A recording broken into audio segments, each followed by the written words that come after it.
Hi, and welcome to my channel, Laura's Library Card.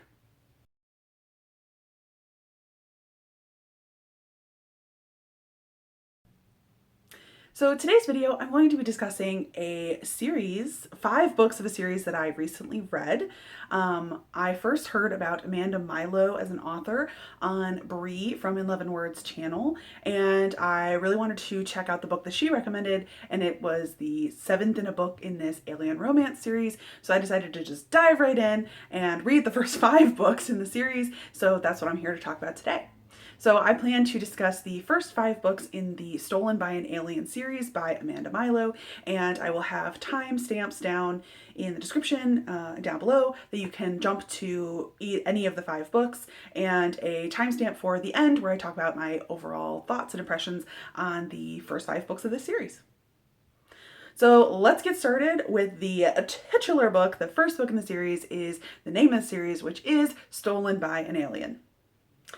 The premise of this first book is that Angie is a human woman who has been abducted by aliens and is being sold on a black market on some far distant planet.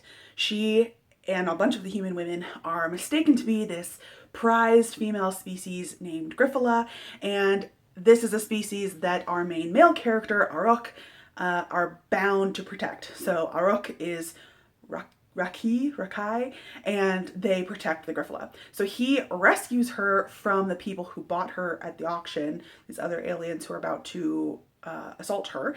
And then Aruk and Angie are on the run, and they're trying to get off of this like auction bad place planet where he can spirit her away to safety.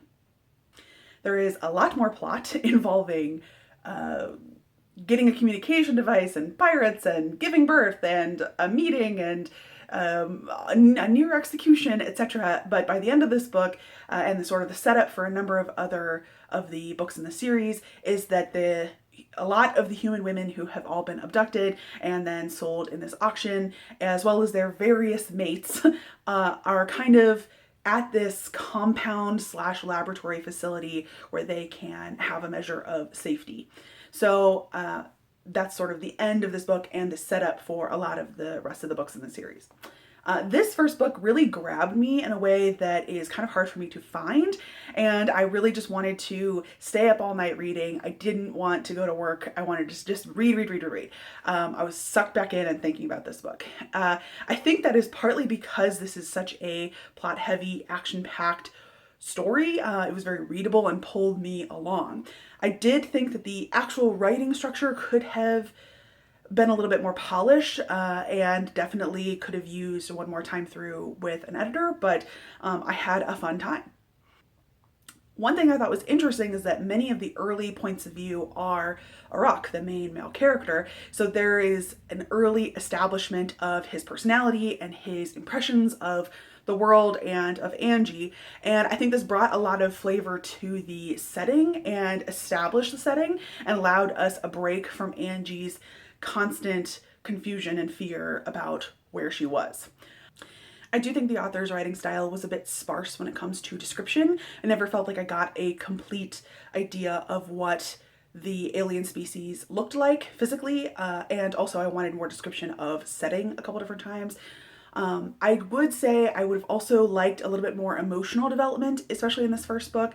I feel like Aruk seemed to perceive and misconstrue a lot of Angie's actions for behaviors of the Grifola, sort of understandably.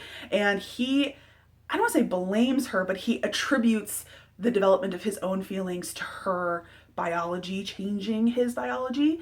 And I feel like we didn't get Angie's point of view other than for her to feel relief that she's been now being protected by this character and is being helped by him, and then she finds him sexy. So I personally would have enjoyed a little bit more of Angie struggling in this alien environment. So overall, I found this book to be one that really yanked me in, was an exciting time. I can see how it's the author's first book. I didn't feel like it followed the romance plotline or through line that I was expecting, but I kind of enjoyed that. And I appreciated the setup of this story and also established the setting for the future books with where we ended. So book 2 in this series is Rescued by an Alien, and we are following Xadian and Callie. Callie's human and Xadian is a Rakai, similar to the main male character from book 1. These two are trying to figure out how to be around each other while living in the lab compound situation that is established at the end of book 1, and especially because Callie is beginning to recover and work through some of her ordeals that she went through after her purchase at the auction. And so the two of them use exercise and dance specifically to try to connect to each other and as a sort of therapy technique as they fall in love and decide to commit to a relationship. I will say there are strong content warnings here for surprise trauma baby. So I'm going to be discussing that in the next minute or two. So as much as book 1 was action and plot heavy and less on the emotional development, this one was the opposite and therefore had quite a different tone with much heavier and darker themes throughout, because Callie is working on recovering from or working through her ordeals. So until the reveal of this pregnancy and the fact that that was going to be happening and what they were going to do about it, I was pretty happy with the focus of the book being on the establishment of these two as a couple and establishing that emotional development between them. There was an element of Xadian and Callie having some weird previous connection and ongoing connection of them sort of being able to communicate in their dreams. This is never really explained or explored to my personal satisfaction, so I felt like that could have been left out because it felt almost like a way to avoid having to slowly over time build feelings in, because the author was relying on this previous tie that the two had together before they ever even met. I also felt like the dance element could have been a little bit stronger. This element of it just happening to be dance felt like it could have been anything, and I wanted a little bit more passion from Callie for this, for dance, and that would have made me happier. I did particularly enjoy Xadian's protectiveness and how frequently throughout the book he was simply there for Callie and he was focused on supporting her and getting her what she wanted and needed. And for me, like I said, I have read books before with a surprise pregnancy, and typically this trope has not bothered me. The element that bothered me in this book was that she was pregnant from her rapists, and that really just kind of threw me for a loop. And I have not been in that situation myself, but I did feel like Callie's concerns about how she could handle being pregnant and handle a baby from this circumstance, I felt like that was really emotionally wrenching and I guess pretty realistic from my understanding viewpoint. But I also would have liked her to ruminate on that fact a little bit more of sort of what the future held, because I felt like she really worked to avoid having the thoughts and feelings that came with her pregnancy and eventually the baby that was going to be coming. There was a little bit of discussion surrounding abortion with one other character, but I honestly kind of felt like there was almost an anti-choice leaning because we never get to hear Callie's point of view on adoption or abortion. And Xadian was so gung-ho about going through with the pregnancy and supporting this child that would come that it just never really felt like an abortion was an option. So know that going in. So overall, though I initially enjoyed the level of emotional development and character depth throughout this book, ultimately the reveal of Callie's pregnancy and everything that she went through kind of put a huge damper on my mood and my impression of this book and kind of stopped me cold in my tracks, and I had to push through to try to finish. The third book in this series is Won by an Alien. The main female character in this story is Tara. She has a human woman. She has been ripped from her family. She has twin young daughters on Earth, and Takmot is Takmot? Tak? I don't know. I'm not sure of the pronunciation here, but in my head, I was calling him Takmo. He buys her at the auction where she is being auctioned off with the other human women, he ends up bringing her to the ship where he is working and to stay with him. And she does not have a translator or communication device implanted, so she is unable to communicate to him and everybody else on the ship just how badly she needs to get back to Earth to get home to her daughters.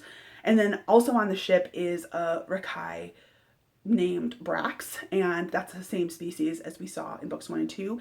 And he works hard to try to resist being around Tara, but sort of inevitably starts bonding to her. And Tara is finding sort of comfort with Tak and starts to develop feelings with him. So in the end, she has a relationship with both of them, and they're kind of like brother husbands. In the end, the trio agree to kind of live in that lab compound together, and Tara is this like hinge partner. So that's a scenario there. I did like seeing the introduction of different species in this book. Both Takmo was this like kind of kangaroo, half kangaroo on his like bottom half, and he also has like spots that appear that it can like release poison and stuff. And the kangaroo physicality was sometimes a little hard to wrap my head around, just how that would work structurally, but it didn't like squick me out the way I was reading in some of the other reviews. What did kind of gross me out was the description of his equipment. I was like, sorry, what? And then there was also another character on the ship who was one of their crewmates, and that character was sort of coral-like, and kind of spent a lot of their life in a like sort of deep sea diving suit. So that was kind of very interesting. New introduction of species to the series. I did also enjoy the fact that Tara had family back on Earth, because I frequently feel like in the limited experience I've had with alien romance, the people who are abducted are like don't have a tie to Earth, or nobody's going to miss them or anything. So I kind of liked that Tara wanted to get back to Earth because she had family there. That felt realistic to me. And my absolute biggest frustration with this book is because Tara does not have a translator or communicator device, she cannot effectively communicate with any of the characters or crewmates on the ship that she needs to get back to Earth. And the problem is that this problem is the main source of conflict and tension for literally 70% of the book.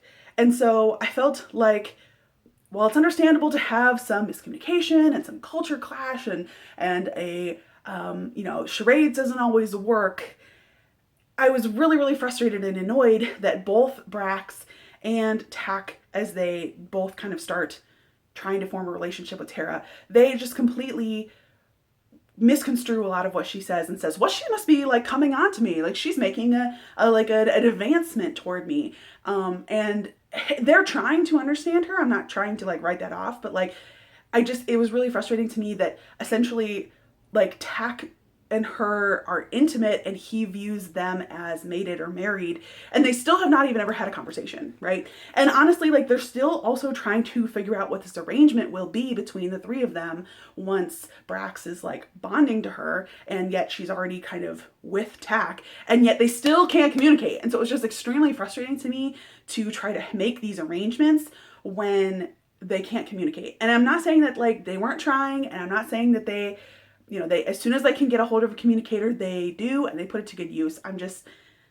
It's just really tough to read 70% of the book where it's alternating multiple points of view, and you're just understanding over and over that people are missing out on the communication element. That was a huge source of frustration for me in this book.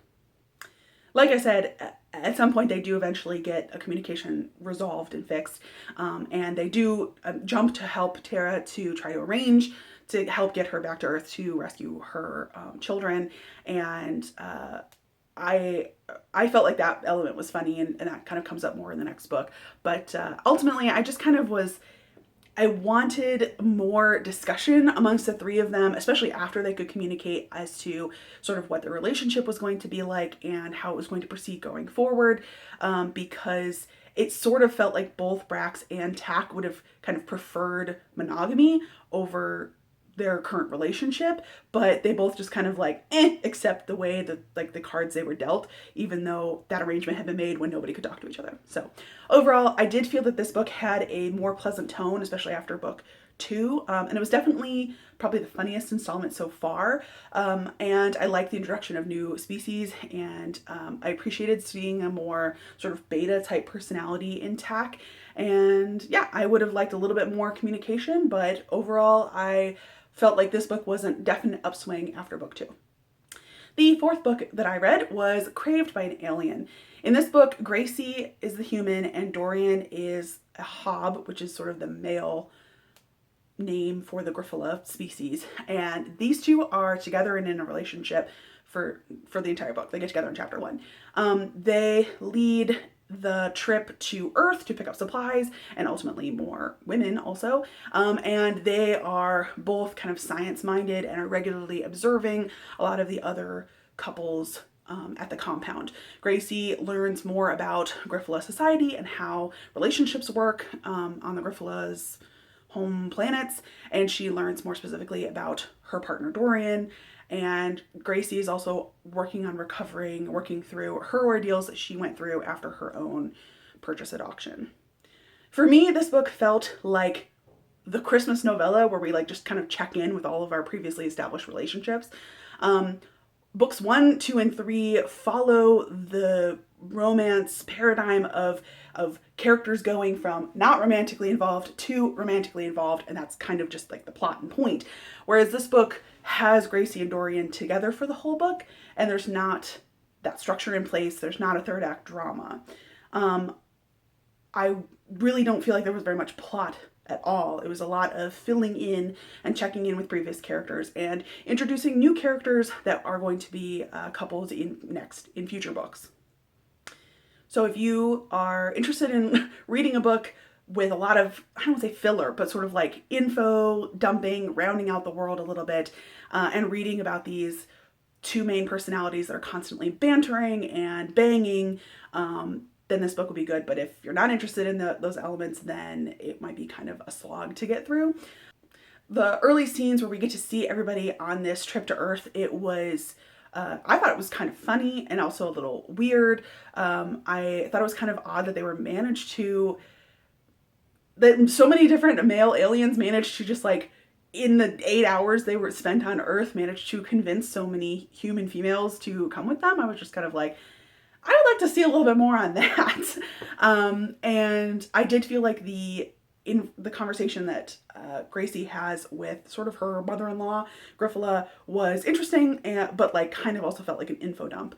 There is a sort of bonus short story / subplot. There's a subplot throughout the book of these two, of a couple that are slowly meet and then get together. And then they have like a bonus sort of short story at the end, which was cute and sort of a steamy scene. And I appreciated that they included slightly older characters who are closer to like menopause age. Overall, I like the personalities of both Gracie and Dorian, and their banter and interactions were fun to me, and they gave the book like a lighthearted tone. I did also appreciate seeing a little bit of the day-to-day life in the colony and the compound. I like that they both were science geeky kind of minded, and I like that they introduced a lot more new characters. But in the end, I really felt like nothing had happened in the book, and it was like retrospectively kind of dull. And the 5th book changes its the naming convention, and this title is called Blind Fall.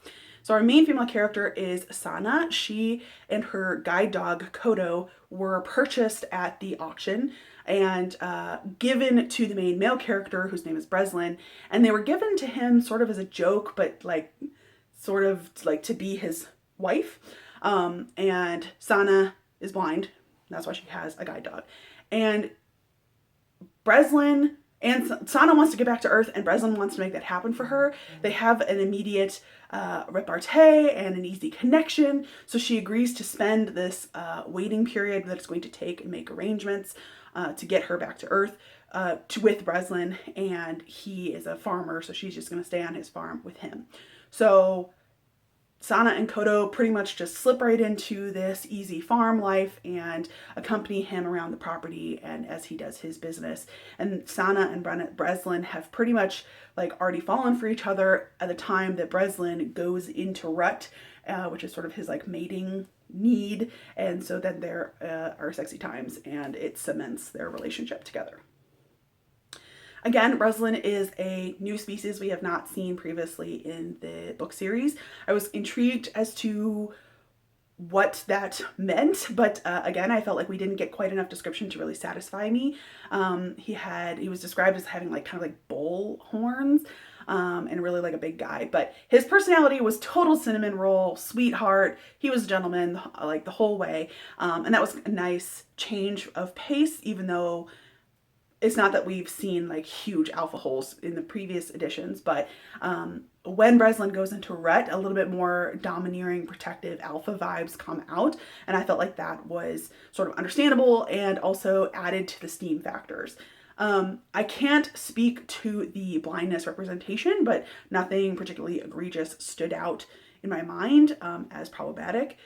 And overall, to me, this book was significantly shorter than the previous books. And I felt like that was kind of a good thing because not a lot really happens. There's a subplot of Sana learning more and more about how Breslin like trains these alien horses. It's really like not that exciting in my opinion. So my frustration was that there really wasn't conflict or tension throughout this book. I'm glad that there wasn't conflict or tension surrounding her blindness or her having a disability, so the aliens considering her damaged goods in any way. But I felt like there could have pretty easily been conflict with a human being on an alien planet surrounded by aliens. So I was a little frustrated that there wasn't a little bit more conflict and tension throughout the book. There was sexual tension, but I felt like that honestly could have been ramped up a little bit more. I understand that it was a slow build, but like having a little extra it could have been more intense throughout. So my impression overall of this series so far, reading these 5 books, is that the tone has varied relatively wildly over the 5 different books and have elicited a wide variety of emotions across the books. I did feel like the writing was getting better generally over the series. I did feel that there was still some need for an editor or some proofreading still to happen. One thing that was a source of frustration for me was that there are relatively heavy topics being dealt with here: slavery and abduction, being ripped from one life. And to some extent, sometimes these felt like they were being swept under the rug. In book 2, Callie is dealing with this post trauma, and it's very heavy. That's also prevalent in Gracie's story as well. And book 3 talks about how common it is for people to be bought and sold into slavery. And there's even like a throwaway line that almost like makes light of the situation by saying that often these arrangements where people are purchased as slaves or indentured servitude like leads to the slave being friends with the person who bought them. I felt like that book, dealt with Tara being abducted away from her children. I know these are like romances and they're like alien romances, but I felt like there could have been some commentary or a little bit further depth or discussion of these topics between the characters in canon. And I felt like that would have brought like a level of oomph and like so just like a little bit of body to the whole series as a whole. And those are some, I don't want to say red flags, but just some elements that I really wish would have been dealt with a little bit. Personally, I felt like I had a really, really great time in the first book and it really sucked me into this series. That second one I was enjoying until the reveal, as I mentioned before, and that just really threw me. And while I felt that as I read, the rest of them had interesting elements, progressively I felt like they were less fun for me and a little less page turner-y as I went along. And I also feel like ultimately reading 5 books that are very similar to each other by the same author, 5 alien romances in a row, kind of put me into a reading slump. So ultimately, I do think that down the line, I would pick up this series again. I am interested enough in the writing that I experienced here in these books to read another book by the author, Amanda Milo. The book that Bree recommended, which is how I even heard of this author in the first place, I think is the 7th book in the series. It's the Quarry Master. I'll put that here. So I do have intentions of eventually reading that. I did read these while I had a temporary trial of Kindle Unlimited. So I don't have that anymore. So I don't know. I would either have to purchase them, I think, or sign back up for Kindle Unlimited, which I might do in the future. I don't know. So I would definitely try out more by this author, would potentially come back to this series. I just was kind of intrigued to have this experience where I found these 5 books were kind of like all over the map for me. So those are my opinions and feelings on the first 5 books of the Stolen by an Alien series by Amanda Milo. I hope you enjoyed some of my thoughts as I went along, and yeah, let me know if you have read anything by this author, if any of these books are ones that you particularly liked or felt that I misrepresented something. Please leave that down in the comments. Otherwise, don't forget to like, subscribe, and thanks so much for watching. See you next time. Bye. Look at my super cool Laura's Library card. My mom got me this. These were library cutouts that are made out of recycled, discarded children's books. So it's bookish, and my mom was thinking of me, and she got my channel name here, and I strung it up on this cool string. I mean, it came with a string, but I'm not totally sure that I love it here. I feel like it's hard to see for you guys because it's, you know, very colorful cutouts with a very colorful background, but I'm not sure how else to display. I was thinking maybe down the edge of my bookshelf, but I stand here and I don't know that you'd be able to see very much of it on that side. So if you have any ideas for that, leave that down in the comments.